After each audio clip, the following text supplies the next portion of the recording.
안녕하십니까. 미드학원의 입시센터를 맡고 있는 센터장 김기욱입니다. 자, 오늘은 어머님들이 많이 궁금해하시는 특목고에 대한 소개를 해드리려고 하는데요.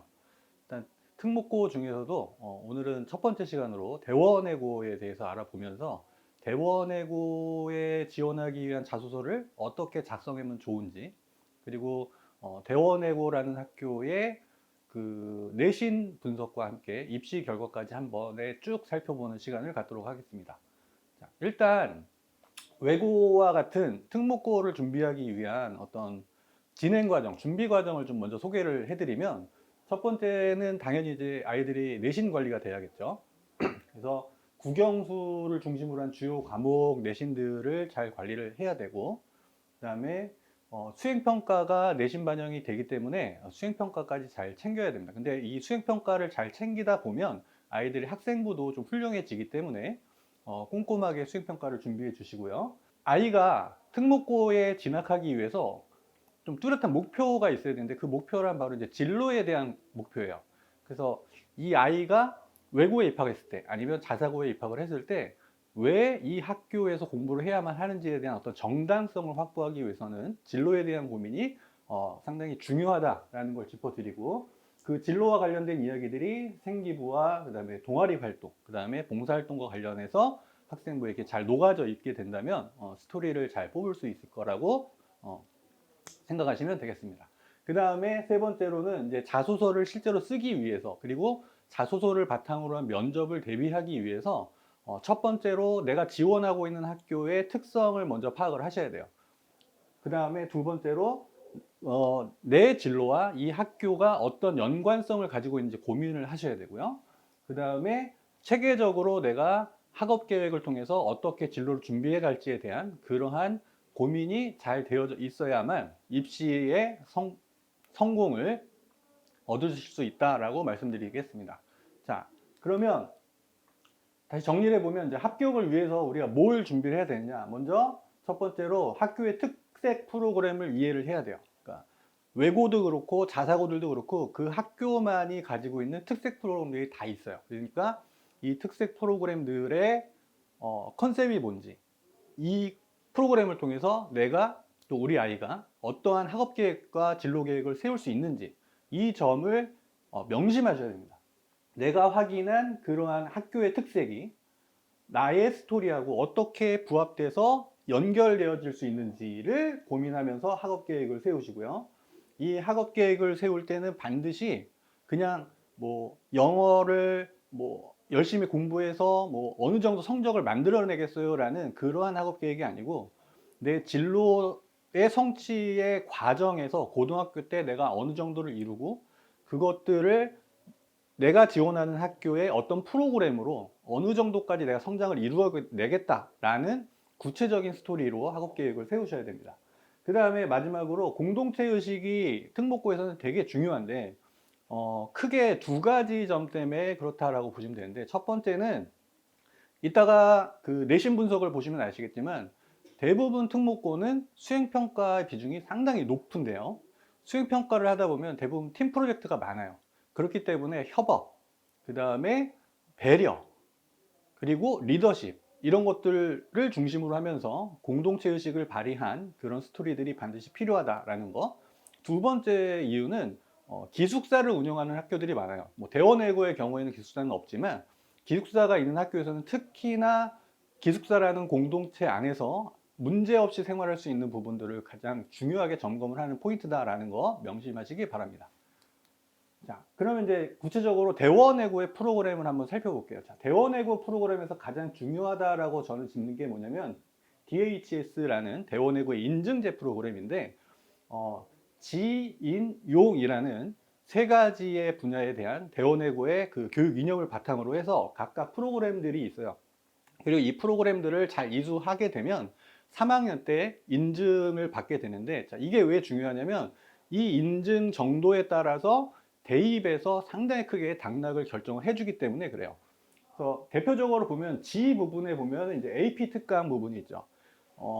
경영학과를 가고자 하는 아이들의 경우에 이제 대부분 AP에서 경제 과목들을 듣게 되는데, 그러면 이 AP에서 경제를 듣고 그 다음에 경제와 관련된 뭐 독서 활동을 하고 명사 특강을 듣고 그거와 관련된 진로 활동과 동아리 활동을 해 가면서 대원 학술제에 나아가서 자기의 어떤 연구 주제나 탐구에 대한 결과를 발표하는 그러한 스토리들이 학습 계획으로서 자소서에 이렇게 녹아지게 된다면 상당히 경쟁력 있는 자소서가 되겠다라고 말씀을 드릴 수가 있겠죠. 그 다음에 이제 기타 다른 활동들도 보면은 이제 우리 아이들이 갖고 있는 진로에 대한 꿈, 뭐 분야, 그 다음에 목표, 그런 것들하고 잘 어울릴 수 있는 프로그램들이 상당히 잘 세팅이 되어 있는 학교이기 때문에 내가 어떤 방향에서 자소서를 준비할 거냐라는 부분에서 이 프로그램들을 대원외국어를 잘 분석을 하셔서 스토리를 세워야 한다라고 말씀드리면 될 것 같고요. 자, 그러면 이제 대원외고의 내신 분석을 좀 해볼게요. 대원외고 같은 자사고에 가면 대부분 이제 학생들이 중학교 때 아무리 잘했어도 일단 니네 들어가면 뭐 4등급이나 5등급부터 출발할 거야 라는 얘기들을 되게 많이 들으셨을 거예요. 자, 그렇다면 이제 우리 아이가 4등급이나 5등급을 받고 그렇게 힘들어 하면서 고등학교 생활을 해서 좋은 대학을 갈 수 있을까라는 고민들을 많이 하셨을 텐데 실제로 한번 분석을 해보겠습니다. 자, 일단 대원외고의 국어 부분을 보면은 보시다시피 이제 수행평가 비중이 70%나 돼요. 그러니까 지필고사는 30%만 적용이 되고 나머지는 수행평가에서 차지를 한다는 거죠. 저 부분은 국어뿐만 아니라 영어, 수학 같은 대부분의 과목에서 적용이 되고 있고요. 일단 국어의 경우에 전반적으로 시험 문제의 난이도는 아주 높진 않아요. 한 중에서 중상 정도의 난이도인데 국어의 특징이 뭐냐면 부교재를 되게 많이 활용한다라는 거예요. 그러니까 교과서 이외에 뭐 시뮬이나 아니면 올림푸스와 같은 그런 교재들과 그 다음에 선생님들이 주는 스크립트, 그래서 상당히 다양한 그 부교재들이 나오는데 그 부교재들을 잘 소화를 꼼꼼하게 해내느냐 못해내느냐, 이것이 고득점을 할 수 있느냐 없느냐의 관건이다라고 보시면 될 것 같아요. 자, 그다음 이제 수학도 보시다시피 아까처럼 이제 수행평가가 상당히 비중이 높이 70% 정도 되고요. 대원외고의 수학은 주관식 단답형 6문항이 킬러 문항이다라고 보시면 좋을 것 같아요. 상당히 난이도 있는 저 6문항으로 아이들의 등급을 나누는 그런 킬러 문항으로 활용을 하고 있고, 수학을 잘 풀기 위해서, 점수를 잘 받기 위해서 가장 중요한 부분은 뭐냐면 문제 풀이 속도를 조절할 줄 아느냐 못하느냐예요. 그래서 풀다 보면은 시간이 부족할 수밖에 없는 그런 문제들이기 때문에 시간을 항상 체크업하고 연습을 하는 그런 훈련을 반드시 해야만 수학을 클리어할 수 있다라고 말씀드리겠습니다. 자, 그다음 이제 영어의 경우에도 국어처럼 외 부교재가 상당히 많이 활용이 되고 있고요. 그다음에 역시 외고이기 때문에 영어 난이도는 상당히 상이다라고 보시면 되겠어요. 그래서 그렇지만 난이도가 높지만 아이들도 영어를 잘하기 때문에 대부분 90점을 넘어요. 그래서 이따가 그 어떤 표를 보여드릴 텐데 그 표를 보시다 보면은 역시 외고 아이들이구나라고 하시는 또 확인을 하실 수 있을 거예요. 그래서 어쨌든 국영수 전반적으로 좋은 점수를 받기 위해서는 부교재들을 확실히 클리어해야 된다라는 부분, 그 다음에 꼼꼼하게 문제풀이를 하되 시간 체크업을 하면서 문제 푸는 훈련을 하셔야 된다라는 부분을 짚어드릴게요.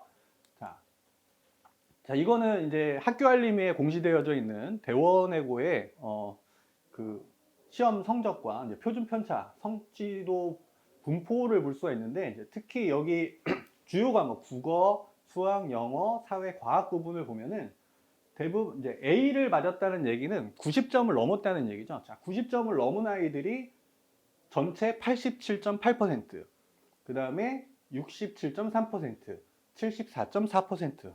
자, 그러니까 이 얘기는 무슨 얘기냐면 90점을 못 넘으면 일단 6등급, 7등급에서 시작한다라고 보시면 되겠죠.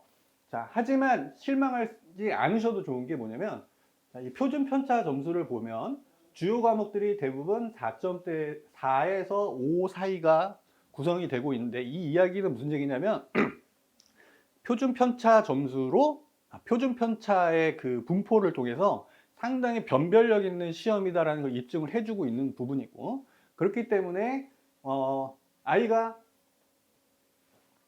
A를 받았어요. 그러니까 90점을 받았어요.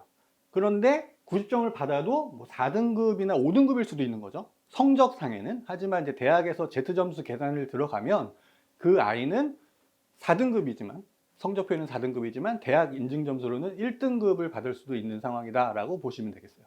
그래서 그냥 겉표면에 나와 있는 등급이 되게 안 좋으니까 그 자사고나 외고나 이런 특목고를 의미 없이 무서워할 필요는 없는 거죠. 저 표준 변환 점수에 의해서 표준 편차에 의해서 대학에서 계산하는 그 Z 점수로 환산을 하게 되면 오히려 일반고 아이들의 내신 좋은 아이들보다 훨씬 더 좋은 등급으로 계산이 되기 때문에 그런 부분은 염려 안 하셔도 될 것 같아요.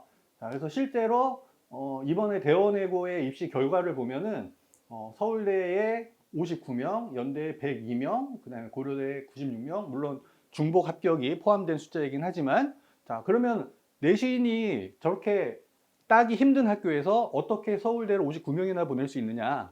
그 얘기는 아까 말씀드린 것처럼 표준 편차에 의한 Z 점수 계산의 비밀이다라고 보시면 될 것 같고요. 또 그만큼 아이들이 학교 생활 기록부를 상당히 훌륭하게 잘 채우고 졸업하고 있다라고 보시면 될 것 같습니다. 자, 그래서 지금까지 대원외고에 대해서 살펴봤고요. 앞으로 계속 외고와 자사고들에 대한 분석에 대한 영상을 업로드하겠습니다. 감사합니다.